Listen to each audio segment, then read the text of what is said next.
All right, everybody, time to get the Honda Elite out on the road for spring. And my last battery was also lead acid, and I don't know, I got a couple years out of it, I guess, but I don't think I maintained it enough charging it. So I bought the cheapest one I could find, again, lead acid on the interwebs. I don't like that it's only 85 cold cranking amps. That was not labeled on the website. I think they're around 120 is, or maybe 120 is cranking amps and 85 is a CCA. I don't know, but I would have preferred, because I think this scooter doesn't like that low cranking. We'll see what happens once I get it going. But the beauty of these is they ship them dry like this, so you could store this on a shelf forever. It's never going to discharge because it's not mixed yet. They're real easy to mix. It's battery acid, goes in the vents. Take those out, fill it up. They give you the whole instructions. Charge it for 6 to 8 hours, I think, depending. They even give you new bolts and a vent tube. How beautiful is that? So I'm going to get this set up. I'll show you how to do that in case anyone does not know how. Okay, these babies just pull out. Some of them are threaded, but not this one. This one's cheap. Why I went with lead acid? It's because I'm a cheap bastard. This battery's $30. Unless you go to the store, they want 60.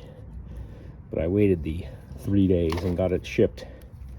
Yeah, that is a deal to me. You can get those nice glass mat batteries. Sometimes they're shorter, but I wanted this height because it's proper for the scooter. They do handle, they're a lot better. The only problem with them is charging. You need a special charger. This charger I have here is specifically old school lead acid batteries, car batteries. The glass mat batteries take a special charger, and that's another. I found one for 50. I'm like, that would be the only battery I have in my household. Why am I spending money on that? Anyway, just food for thought. So on a level ground, we just want to fill each of these cells, an upper and lower mark. And wearing gloves, of course. I think this is just ready to go. Let's see. I don't know if it's... Yeah, it's coming out. Wasn't sure if there was a seal in there. I think it's coming up there.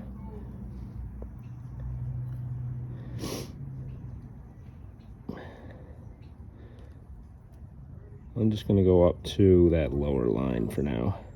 Well, I can't see crap. I don't know about you, but the easiest way, too, is just look down in there. You'll see the plates, which are at that lower level, I believe. So I'm just going to fill by looking in there. Speed this process up a bit. I'm starting to see it on the back side here. A little easier to see. I didn't want, it might take all of it, but I don't know. As they say in the instructions, to put the extra on the shelf or something. It's really gonna soak in there, I guess. Now it looks low again. That's hard to see. You would think daylight would help. All right, probably got some on the screen there. A little, quite all right. It's just sulfuric acid, everyone. Wear gloves, safety glasses, all that jazz. Come on. Yeah, I probably dripped some on my shirt here. I'm a slob. Anyway, we finally got it filled up. I put it in the shade, you can see better. And I believe we have to let it sit for an hour before. Move plastic caps, cut it, fill it, upper level, fill to the upper level. So the upper level, everybody. Stand by 1 hour. Okay. And then we're going to throw it on the charger, I believe. And they give you instructions for that on how much time, 2 amp, 4 amp, etc. If you have a 2 amp or 6 amp, use the automatic setting. This will go down to 2 amps or 10 amps. So cool. Let's let that sit for an hour. And if you did spill it, a good way to neutralize any acid is baking soda. So I think I did get it on my sleeve here. I'll just give it a little a dab. A deeble dab will do you. And if you spilt it on anything, same thing. You can neutralize. All right, let's go over the instructions while we're at it. So if you have this is a continuous charger. It says right on it. And 2 amp is the lowest. So in the instructions, it says if you're using an automatic charger, those will cycle from, let's see, let's find it in English here. If you have a 2 amp, 6 amp charger, use the automatic setting until indicates a complete charge. So gravity or the 12 volt should be filled. So this is not a automatic. So I think automatics will cycle automatically. This is just going to do 2 amps no matter what. So in my case, they want you to refer to a chart. And this is the 12 and 9. So all 12 and 9s, 12 volt, charge 9 to 18 hours at 500 milliamps. Well, 500 milliamps is 0.5 amps. This on a trickle charger.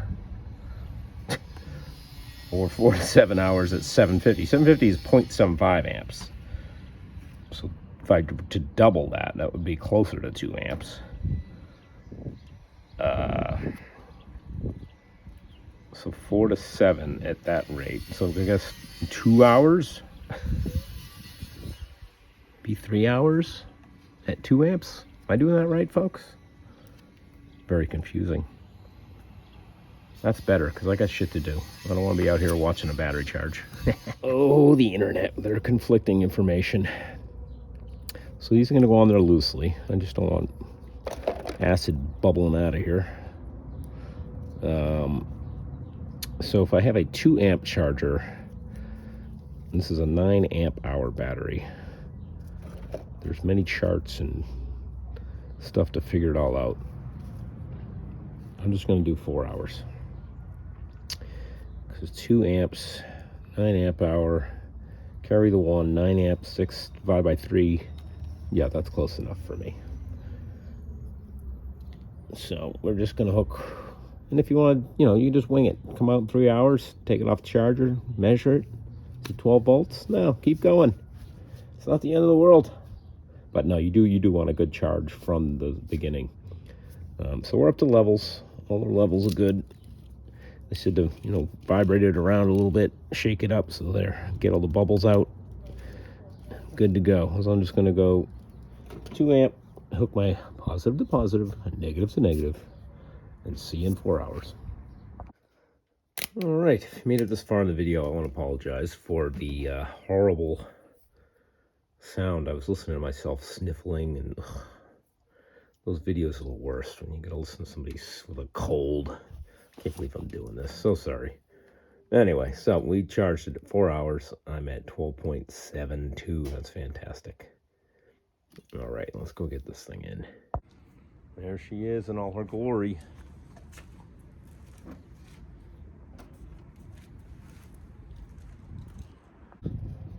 All right, like I said, this battery is one that fits properly. You can get those AMG glass. They're gonna sit lower, and sometimes your cables aren't long enough to go down low enough. I think this one's okay. Yeah, I think I'm confusing. I had a motorcycle where they didn't fit, so something to think about. And then make sure when you buy your battery, your positive and negative are on the right size, or right side. It says a vent tube that has to be hooked up, and it should. It's stationary. I'll play with that in a minute. We just got nuts and bolts. At springtime, it's freaking fantastic. It's like 60, 70 degrees here. Birds are chirping. But the allergies came with that right away. So, yeah, I hate that. I've watched so many videos where all you hear is and then I go and make the same freaking video. Idiot. Let's try and get that tube on there. Just doesn't want to come up all the way. Oh, there we go. I don't have my, there's a Phillips on here, but I think this will be good for now. And I should put the trickle charger on this if I'm gonna let this thing sit, but I'll probably be out here riding. I gotta put insurance on it. I forgot to do that.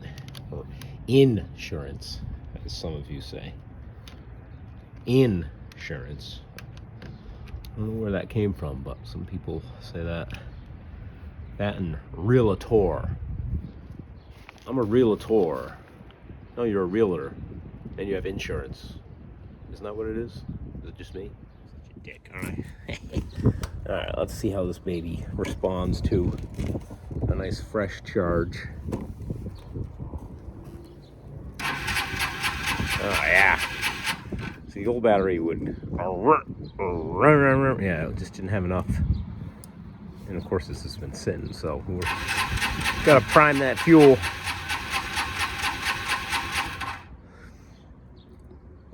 And the way these, they need vacuum from the engine to start the fuel to flow, so basically just have to crank it.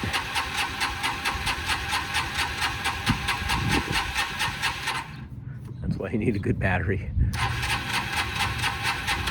There we go.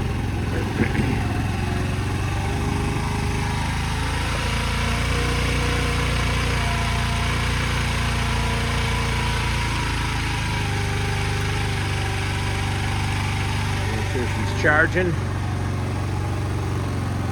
Yeah, what's she say? It says 12 something. Grab the meter. I think this thing's always had good charging. I'm going to state the obvious too, obvious for everybody, but you want 12 volts DC. Automotive is direct current. 20 volts. The alternating current, that's in-house stuff, you know, alternating interior house stuff. Cars don't use, well, I shouldn't say that. The alternators, yeah, just keep it simple. It's direct current. Yeah, at idle, that should be better than that, I would think. Once I read it.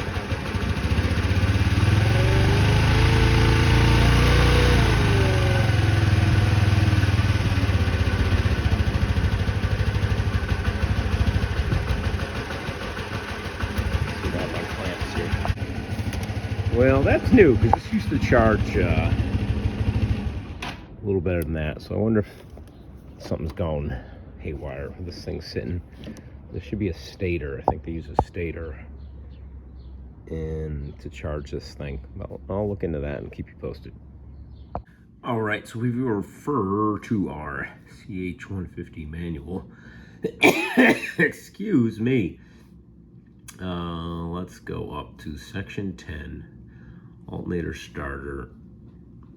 And the stator is going to be under the right crankcase, which of course they have it out of the scooter, so it's nice and accessible. But that's your oil fill, so it's this crankcase cover, and the stator is right underneath it. Easy to get to, but that's where your charging comes from for your battery. There's a pulse generator and a stator, and then the next thing, it's not very good, is a flywheel underneath that. I think all this sits inside of the flywheel here. Yeah, that might be it. It's very hard to see, but let's see if I can find some tests for like voltage coming out of this. That's what we really want to test.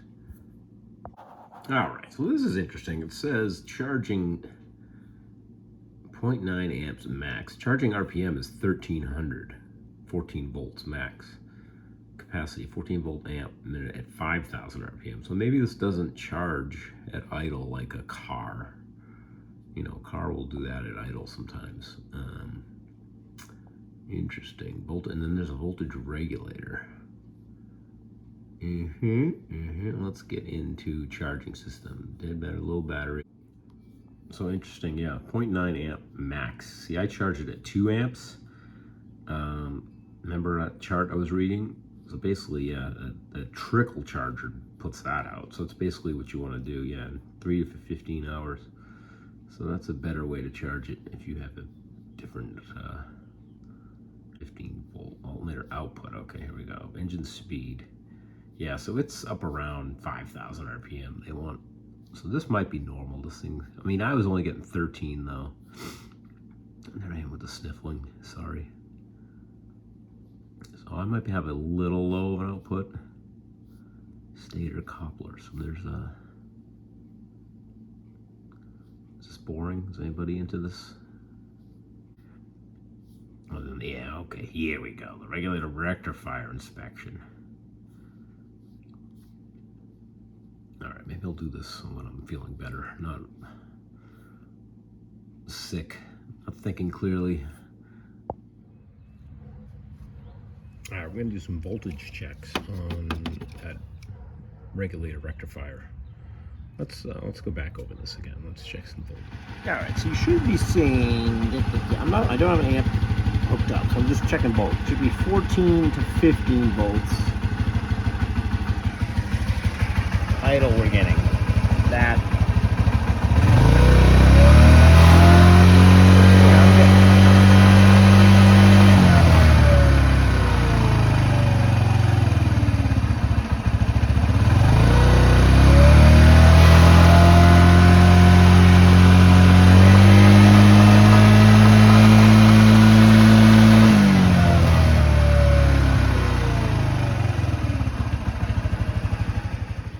So I think I'm okay here, but I'm going to take, I went ahead and took off this fuse. This is where you're going to hook up the amp meter. And there was an extra metal fuse here. It goes right in that cover. Didn't even know I had that, but it fell down in there. So to get at this anyway, we have to take all this to check the rectifier voltage regulator. You got to take this front cover off, and to get this front cover off, do your bolt there. You can pull this out just enough. They want you to take the whole side cover off according to the manual, and then you get your two 10 millimeters here, and then you should be able to get this out and finagle it around the seat. Actually, I'm just going to take the seat off. Once you work on these scooters more than once, you realize the seat is just always in the way. And now with the cover out of the way, we can find that little fuse. Oh, there it is down there. Of course, this Leatherman, nice. Well, it's a fake Leatherman, isn't it? It's a Stanley. Let's see if we can drop it some more. Did it hit the ground? Oh, why would it hit the ground? Finally. Fished it out of the frame hole. Man, it's like paper thin. I wonder it fell. Okay. Anyway, the rectifier. This is what we're going to do some tests on, and I think they want you to get to a shaky film arc. They want you to get to this connector. So let's get back over here in the tripod and get this right. Storing one of these to factory specs. This is for the nerds. This is how it was in there. Only because this was one owner. I know that. This was in the camera. There we go. It was stored right in there. Little clips. La-di-da. Okay, back over here. We're going to do amps from this terminal. This is live, so don't touch this to anything metal. And we have a washer going down on our fuse. Okay, so that's live. We don't want to arc that.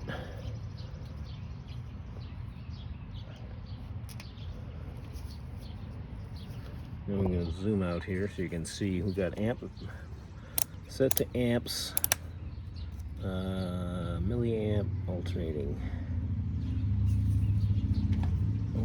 current. Are we doing? No, we're doing direct current because this is. Let's see, how am I gonna get? Gotta get a probe on there, I think. I guess I could just hold it. Can I just hold it? Yeah, and then that's safer.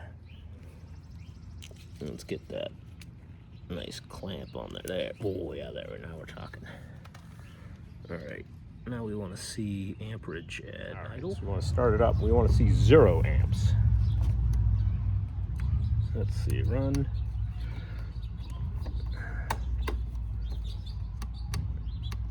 How's it going to start though? Because that's. Well, this is just, you can't disconnect this and start it. You have to start it, then disconnect this, and then yes, you'll have direct current, amperage, 0. This is milliamps. Yeah, see, I think if we're looking for a fault, we'd have amperage there, which we don't. That covers that test for you. So hope that makes sense for peoples. Let's check. Let's see. I'm all good, so I don't have an issue here apparently. So if the readings aren't met to spec, let's do the alternator. They're calling the alternator test, which is, I don't know. Yeah, okay, let's go. And you can do it right at this connector right there, but they want you to remove the black wire from the coupler and reconnect the coupler. And then connect the ammeter voltmeter same as for the current test. Start the engine. Okay, you want to see checking voltage there. All right, I already unbolted this when I was trying to fish out that bolt, but that was mounted here. Your relays and such. This nice. I like these straps. They're just kind of flexible. There's one here. I'm just going to move all this because it's pretty dirty down here too. And my harness over here, all these wires are oily. I mean, that's not helping anything. Now we want to get to this guy and pull out this black wire, they're saying. Let's see, is that possible? Is way to push it out? It's got to be a retainer. It's like a typical, nothing about, hey, you need a special tool to back that out. Yeah, you got to get down in there. Down in there, that's how you release terminals. There's like a little pin on top, like paper clip you could do. Something a little stronger. And then they want you to reconnect it. Let's see, let's make sure that's the right connector, because it does mention this is the yellow. The yellows is all the rectifier, isn't it? 3 yellows, but is it a black?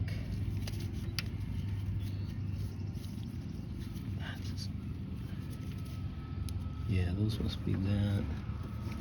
Look at this black, and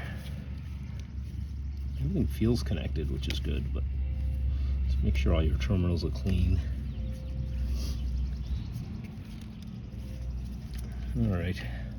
All right, must have tools if you're doing any wiring. These are terminal tools for backing out terminals, different styles.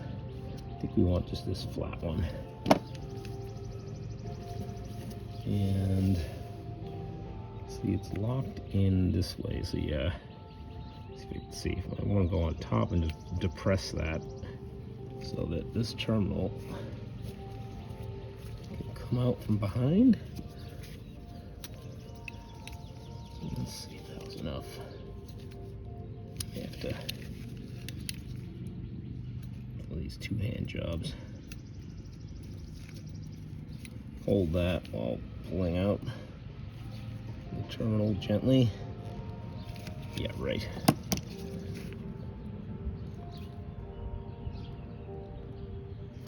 Might be this bigger one, actually. Sorry, I'm not really on camera.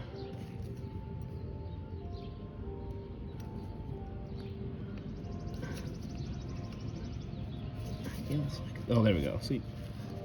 You just depressed it, and then you can pull it out the back. And you're just pushing down on this little tab. And before we go back in, we want to make sure it's up just a little bit so that it works again. Not too much, because these will break.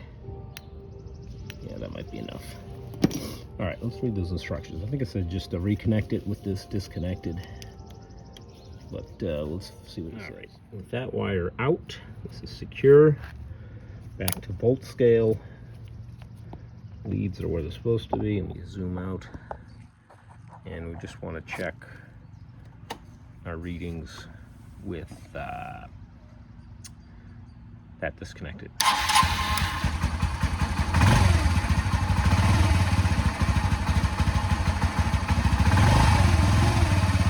I want it warmed up too. This is not really warm.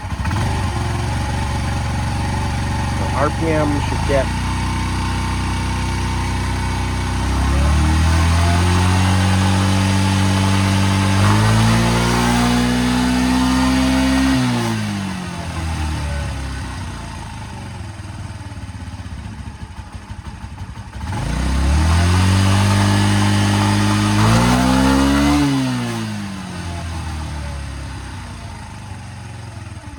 say 5,000 to 10,000 RPM. I don't know what 10,000 RPM is on this little guy.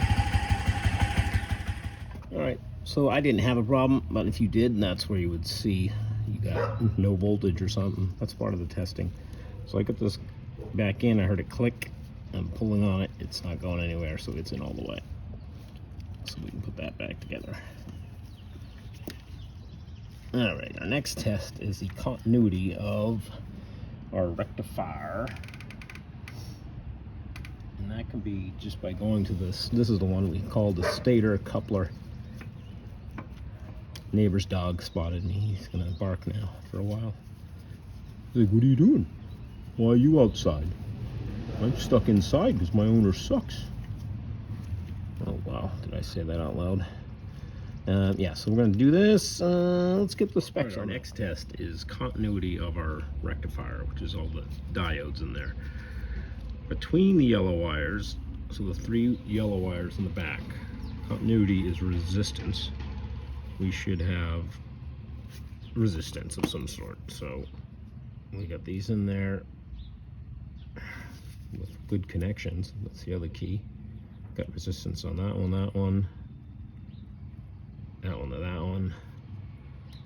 Okay, so allegedly that's good going one direction. Now it says between the yellow wires and ground, so say I do the bottom one here,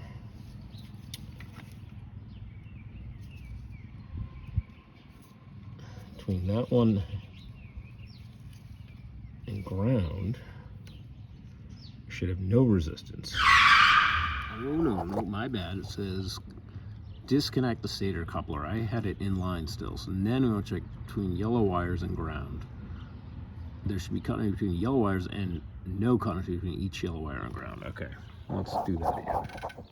So the stator side, or the ground, so each yellow wire and ground, I have resistance. And it's saying I shouldn't? Between yellow wires and ground, there should be continuity between yellow wires. No continuity between yellow wires and ground. Well, I do. I have continuity. So I would think that wouldn't be working at all then. Let's check this side. Maybe they mean to check this side. See if I check the rectifier side. Is this testing the rectifier or the alternator right now? What do they want me testing? That's confusing as hell because it's alternator inspection. And I can't tell from, you know, black and white photos what side of the connector he's on. If I'm checking the regulator rectifier, the box, this test is fine. But if I'm checking the stator, which is the alternator, I have continuity. So this is where diagnosing shit gets very confusing, especially when you have bad diagrams and the wording's always tough. But yeah. All right, so with that test, I'm gonna say I got a weak. My rectifier alternator is weak. I'm not getting the full. Now I did see this pulse generator, but that is not for, you know, it sounds like, oh, it's alternator pulse. But no, it's for the CDI unit, so you wouldn't have spark if that was the case. So that's something different. It's run off the alternator. Let's see if we can get a picture of it. It's down further. Yeah, I mean, I tested it it ohms out right, so it wouldn't have spark. But where was that? There was a nice diagram. Let me see. There we go. Yeah. So you got your alternator. I saw that pulse generator, but that's just for ignition.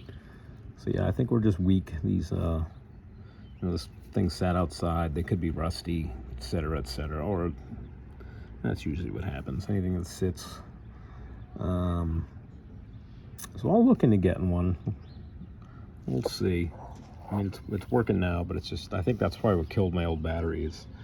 I run driving lights on this thing. These little tiny LEDs up front, so they drain very little, but the headlight's always on too. All right, so that's that. Hope this helps somebody. The electrical diagnosis system. And if you're looking for this manual, just Google Honda CH150 service manual. There's a PDF file. Download that thing. It's great. All right. And okay, final thing. Looks like a Seder is available. It's not the Japanese one, I'm sure, but let me know your thoughts. Did I do the right diagnosis here? Anybody want to chime in? I think I did. All right. Hope all's good. Everyone take care, and see you on the next one. And a few weeks later, let's see how she starts. A couple weeks, I think it's been. It's weather's good. High beams on.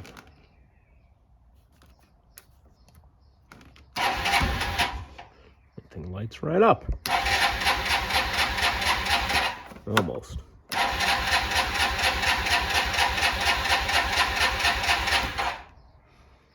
Plenty of power anyway. Before it was it had that bad cell in the battery. It was not liking it.